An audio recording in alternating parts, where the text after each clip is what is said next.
Hi, I'm Tim. Welcome to Watchbox, and thanks for logging on. Today, we are starting our weekend with watches, and everything is for sale. Reach out to Team Mosso at thewatchbox.com for pricing details of any watch you see on this show. And we're always looking to build inventory. Trade us or sell us a watch or watches. No upper limit on value paid. We pay cash, we pay fast, we make the process easy. We will buy your entire collection of platinum Grubel Forces. To buy, trade, or sell, reach out to Team Mosso at thewatchbox.com. Today, we're doing things a little different. We're going to have a part one and a part two. Part one is Weekend Watches Saturday. Part two is Weekend Watches Sunday. Each show is going to be a little bit smaller than the big inventory show, but more watches when taken together. So be sure to check out tomorrow morning for part two of Weekend Watches. We're starting part one with the Rolex Oyster Perpetual Submariner. That's right, Submariner. Technically, there is no such thing as a No Date Submariner. There are Submariners, and there have been since 1953, and there are Submariner dates. This is the former. Redesigned for 2020, the watch is now 41 millimeters in diameter, but as I measure it, no single dimension, including diameter, is larger than 7/10 of 1 millimeter. In fact, the lug-to-lug and the thickness of the case have not changed from the prior reference. The big changes are going to be the proportion of the lug to end link of the bracelet. So we'll get close here. The end link is now 21 millimeters wide rather than 20, and the lugs as a result have been thinned out from the inside for a more tapered, elegant profile. The watch, of course, now features a little crown between Swiss and made, and then internally we have a new 70-hour power reserve Rolex caliber 3230. So detail changes, not big ones, and all the best features of the prior watch return, including this wonderfully robust double locking clasp with Rolex's Glide Lock adjustment system. Glide Lock gives you adjustability 10 ways in 2 millimeter increments. So if you want to use it to fine-tune fit just like that, you can. If you want to pull it all the way out over a diving suit, you can do that as well. The timepiece has a wonderful rotating bezel. Let's have a listen. 120 clicks, super refined, and yet the detent is still quite clear and crisp. The bezel insert is ceramic. The indices and the numerals are actually platinum deposits in the bezel. And one feature we've got here that every dive watch should have is a fully loomed seconds hand, so you know in the dark whether or not your watch is actually running. It's still 300 meters water resistant, and we'll throw it on the wrist. As you can see, the watch wears nicely on my 16 centimeter circumference wrist. It's really no larger than the previous reference. If you could wear that, you can wear this, and it remains endearingly thin, as all Submariners traditionally have been. Not sea dwellers, but definitely Submariners have a wonderfully thin profile. Now, jumping from one Rolex to another, we have a piece that sort of set the channel alight about a week ago when I posted it up. This is a model new in just the last year. It is the mint green dial on the datejust. So this is a datejust 36, a latest variant, 70-hour power reserve, white gold bezel, steel case, mint green sunburst dial. Now the mint green dial is a wonderfully subtle thing that seems to sit somewhere between forest green and slate. So let's take a look at it in the dark, because not every datejust is loomed, but this one is. It's a particularly sporty take on Rolex's traditional all-arounder, and it is 100 meters water resistant, shock resistant, and highly anti-magnetic. So this watch really wears well for all circumstances. You don't need to confine this to dress attire. It's also nicely sized so a man or a woman can enjoy it. It's just going to be a bit over 45 millimeters from end link to end link across the wrist, so the total distance across the wrist is really quite reasonable. And the thinness of this reference, 126234, are really a standout, so it'll slide under a cuff, and the watch is a wonderful timepiece for a man or a woman. And remember, when it launched back in 1945, the datejust was considered to be a man's size. And here we've got a sporty take on it with the oyster bracelet and a fully loomed dial with the new mint green color. From compact to comprehensive, this is one hell of a machine. You're looking at the 2017 model year 30-piece limited edition Urwerk UR-T8, which was their first transformable watch. More on that in a moment. Let's take a look at what we've got here. If we measure end link to end link, or I should say lug to lug across the case, it's going to be over 54 millimeters across, but if we measure just the case, it's going to be 48.35 millimeters. Now, if we measure it side to side, which is really how it stretches across the wrist, it's going to be 60 8.6 millimeters from these horns on the end to the crown on the opposite side. You can see just how big this watch is. Certainly the thing is big, certainly the thing is bold, and with only 30 pieces made, it's also rare and exclusive. It has an engine-turned carousel. You can see the internal engine turning as well as the external engine turning to give it a fascinating texture. There are also differing metal tones between gunmetal gray and matte black. Now, here's where the transformable case comes in. You're familiar with the JLC Reverso? Well, it may have met its match here. We've got a case that flips and then ultimately rotates back into position. You can see how that works, just like so. Flips down, and now the top protects the crystal from abrasions and concussions and direct blows. You can see this side is also engine turned, and if we get close, we can see that there is a little air brake that acts as a moderating factor to prevent the rotor from being violently thrown inside the case. It is Urwerk's own complication module, but it uses a Zenith Elite base, as Urwerk has long used Zenith bases in order to provide reliable and thin power for its complications.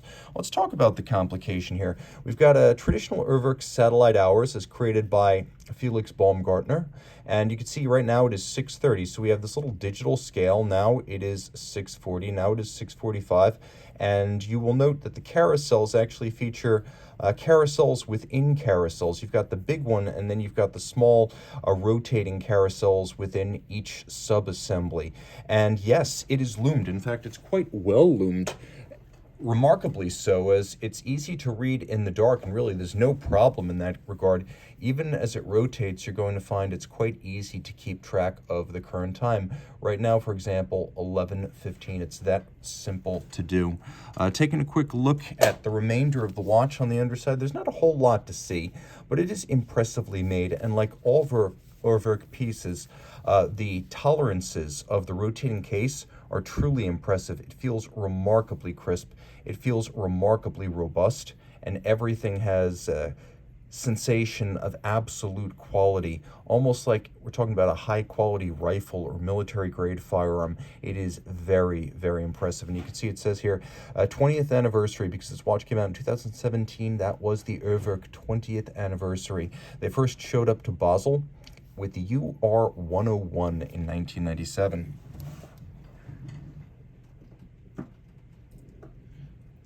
Now, if that's a bit too bold for your tastes, we've got something a little bit more traditional. Now, this was launched in 2012 alongside a white gold equivalent. It is the Patek Philippe 5130 1R World Time. So this watch is a World Time in full rose gold with matching rose gold bracelet. And as you can see, it's got an impressive presence on the wrist, though it's not as huge as the Urwerk.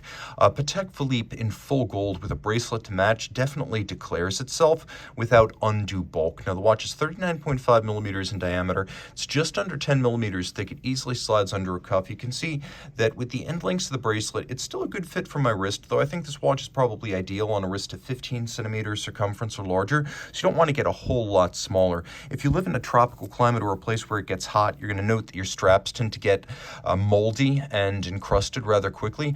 This is always the answer. Get a full bracelet, and because this bracelet has gaps between the links, it actually vents the wrist better on a hot day than a strap would as well. Now, we have a guilloche cut dial, and we've got a Louis Coutier World Time system. So let me show you how this works. So let's say where I am right now, let me set my current time zone. I'm in Philadelphia, so U.S. East Coast time. That corresponds to the time zone represented by New York. You put your current time zone and current reference city, 24 principal time zones, 24 reference cities. Put that up at 12 o'clock. In case you get confused with the top and the bottom, remember the reference city is always right side up. Now, let's say where I am in New York, it is currently 3 a.m. I know it's 3 a.m. and not 3 p.m. because if I look at this counterclockwise rotating 24-hour reference ring, New York is adjacent to 3, not 15. 15 would be the afternoon. So now let's say I want to go visit my friends at Debetun in Switzerland. Well, I'm going to use Paris time for Switzerland, and the watch does all of the math for you. This is the Louis Coutier World Time system, first conceived by Coutier back in the 1930s and later implemented on many Patek Philippe watches. Flipping it over, we have caliber 240 HU Heure Universelle. It is a 240 micro rotor with a 48-hour power reserve. It's free sprung. It's got a anti-magnetic silicone hairspring and a Gyromax style balance, and you can see it is quite nicely decorated. All of the standards you would expect in a watch of this price, and with the micro rotor, it's as thin as a manual, and it has the big open uncompromised caseback vista that you would get with a manual wind watch, but with the convenience of automatic winding. And that guilloche dial beautifully executed with solid rose gold applique indices on a rayon style guilloche base. A really good looking watch inside and out, and of course more substantial than the subsequent 5230. That watch got a little bit smaller and it did away with the crown guard structure. This is to date the beefiest Patek world time dress watch. Well, with the exception of the 5531 minute repeater.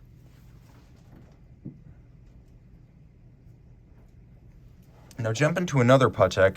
If you love your Patek Philippe watches, but you want something that's even a little bit more unique than a world time, well then you want something like the 5270p.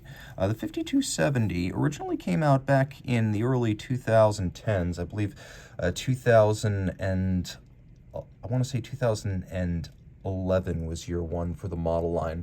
And what you can see right here is the 2018 variant with a lovely rose dial and really a fascinating watch with blackened hands, blackened indices and numerals, a 41mm platinum case with dramatically stepped out and fluted lug profiles. You can see that the crown is Patek Philippe with the Calatrava cross. And there were several different variants of this watch. Initially, it didn't have a tachymeter, and a lot of folks thought that it was a bit too plain. Well, they perfected it with this model, which features a top Vesselton diamond set between the lugs, and an absolutely gorgeous combination of perpetual calendar and chronograph that's been a standard in the Patek Philippe catalog since the early 1940s.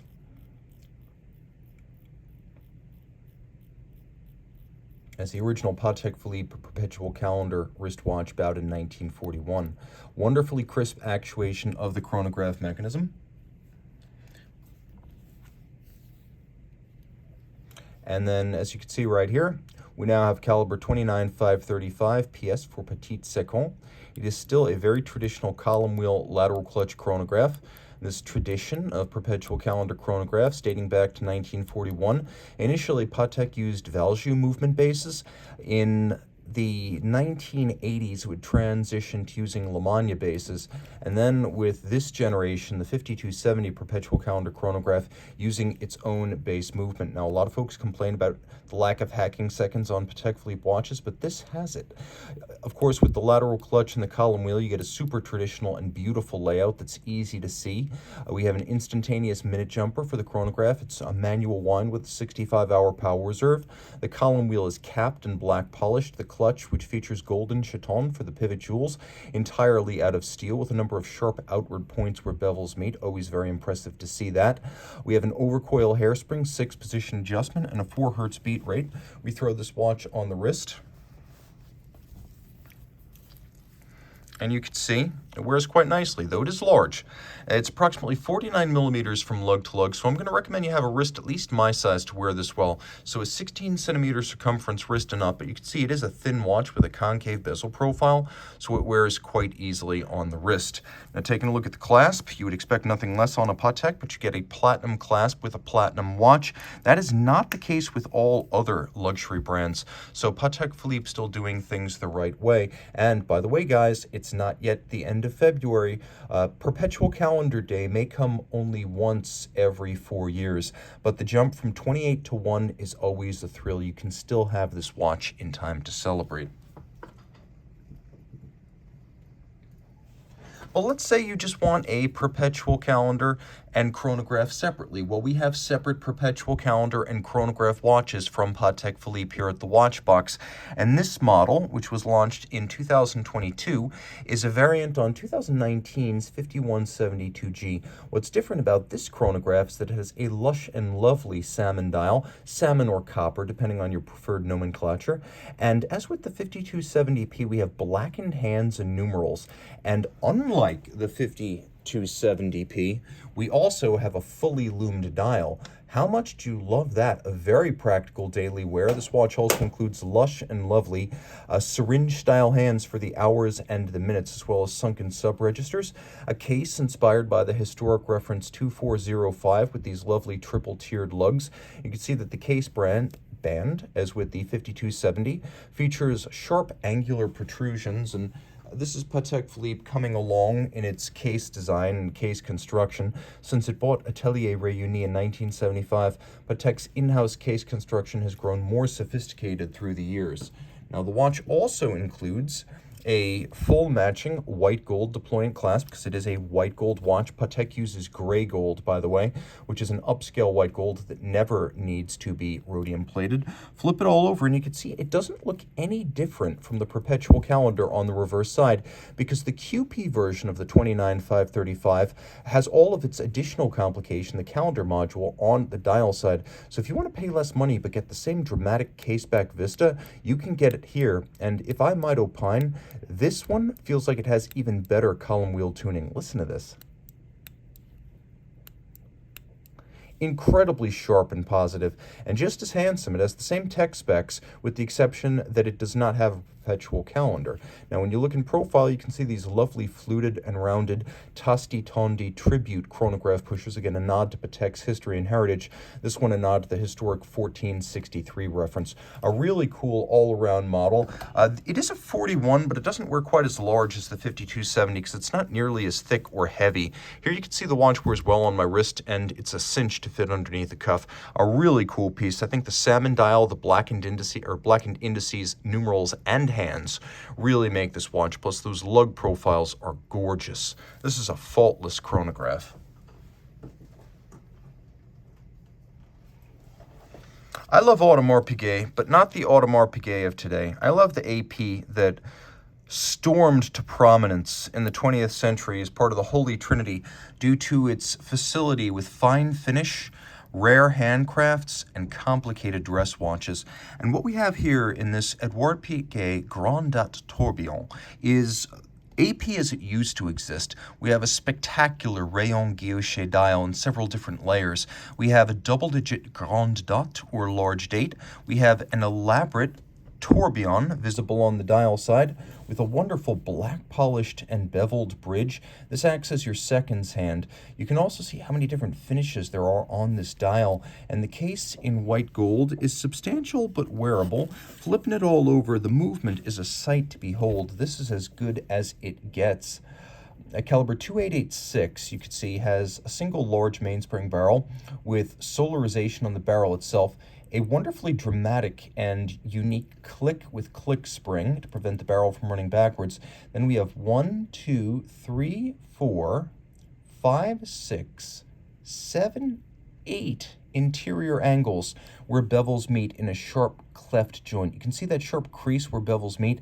That is one of the most difficult assignments for a person finishing a watch. You can also see that unlike contemporary AP watches, which overwhelmingly feature machine bevels, these are all rounded and finished by hand. And by the way, there's another sharp interior angle adjacent to the tourbillon right there. So what do we count up to 8?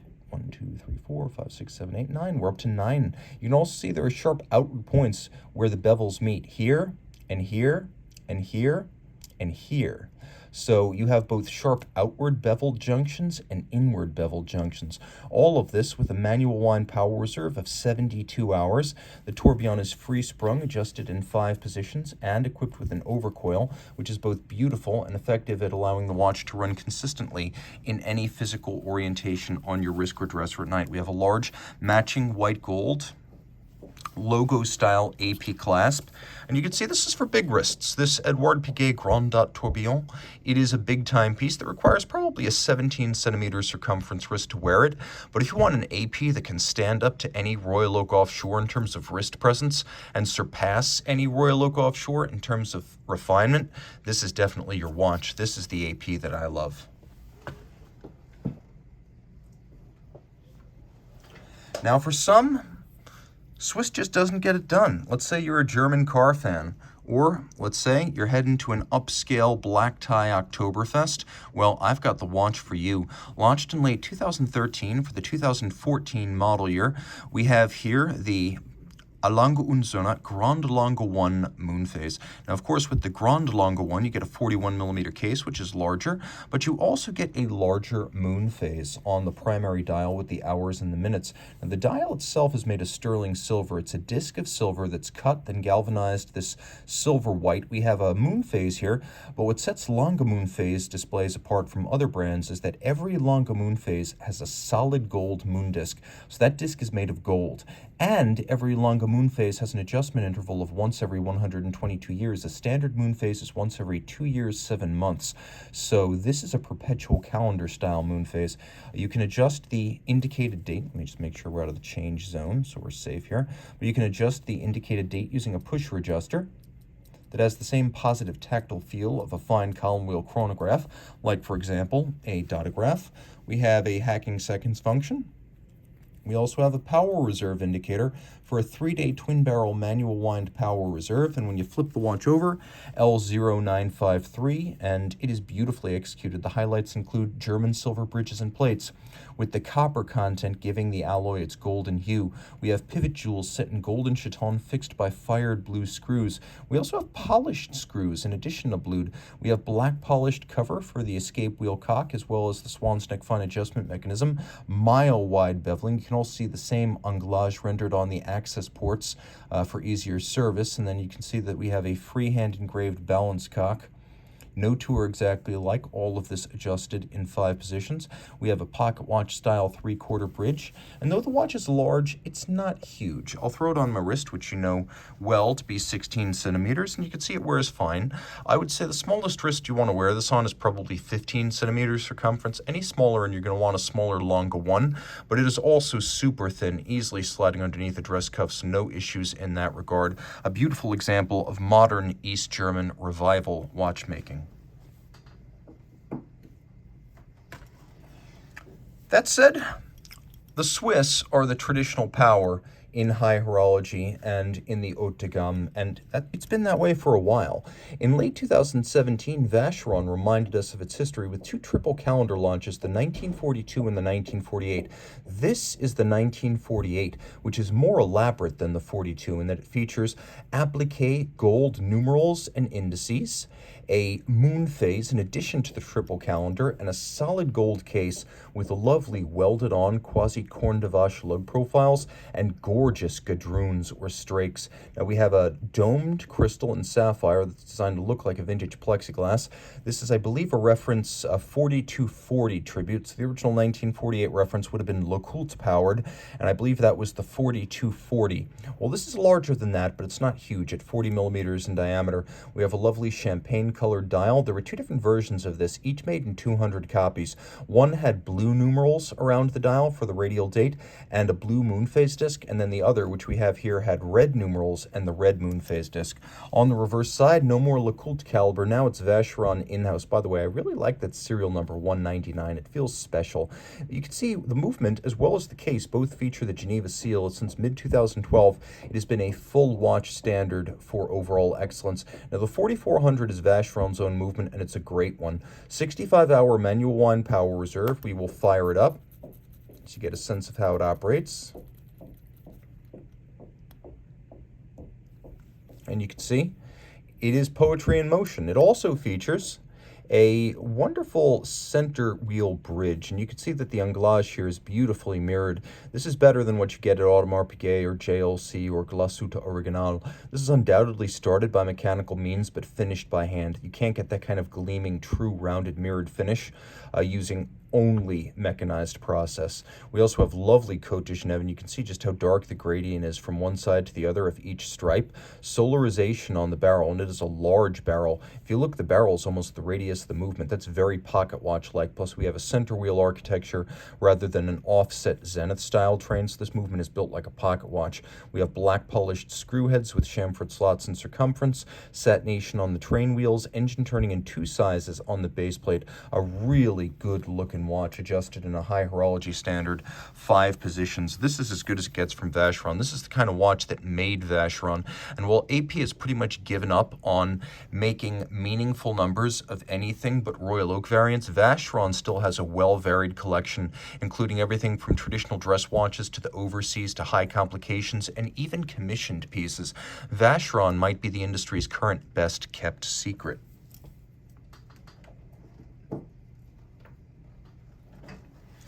Well, I always try to save the best for last, and I feel that's exactly what I've done here with this 2016 10-piece limited edition for the United States market. This is the Laurent Ferrier Gallet Traveler USA, and it is quite a bit more than just a 41mm white gold travel time. It features a rather geocentric view of the world as imagined by Americans as we sit over the United States. And, well, there are a few other countries in this picture, but if you're an American, you don't know the name of any of them, I'll help you later on if you like. But the watch is all about the US of A, and you can see individually numbered out of 10. Part of the reference for this watch includes USA, so if people wonder whether it's really the United States or just the Western Hemisphere on the dial, it is in fact the United States. This is not just Grand Faux enamel with its process of multiple firings at 800 degrees on a solid gold dial base. This is also cloisonné, with the cloison being the wires that are used to form the land masses. So you have several different thicknesses of enamel, several different colors of enamel, several different applications of enamel, and then the gold wires that create the images of the land masses. We have assegai or spear-shaped white gold hands, we have white gold dart style indices, and then we have a little refinement that you may have seen over the years on watches, specifically from Patek Philippe. If you've ever wondered what these little notches are, they're there specifically so that you can dig your nail in and operate the mechanism. And this is how you operate the travel time function here. You could see as I change my time zone, the date, which is over at 3 o'clock, will adjust forward or backwards depending on which direction I'm traveling. And what appears like it might be a date over at 9 o'clock is actually a 24-hour format secondary time zone. That is your reference time zone, the time zone where you currently are not.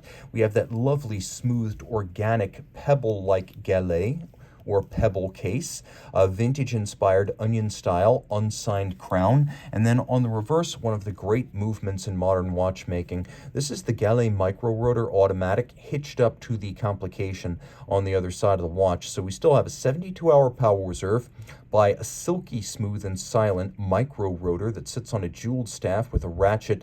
And note that the jewel for the pivot sits in a golden chaton like a pocket watch. The Côte de Genève are exceptionally broad and luminous and some of the finest I've seen. And if you look carefully, we have some of the broadest bevels this side of Romain Gaultier, Lange Söhne, and Grubel Forsey. And yes, this watch does deserve to be compared to those in terms of finish.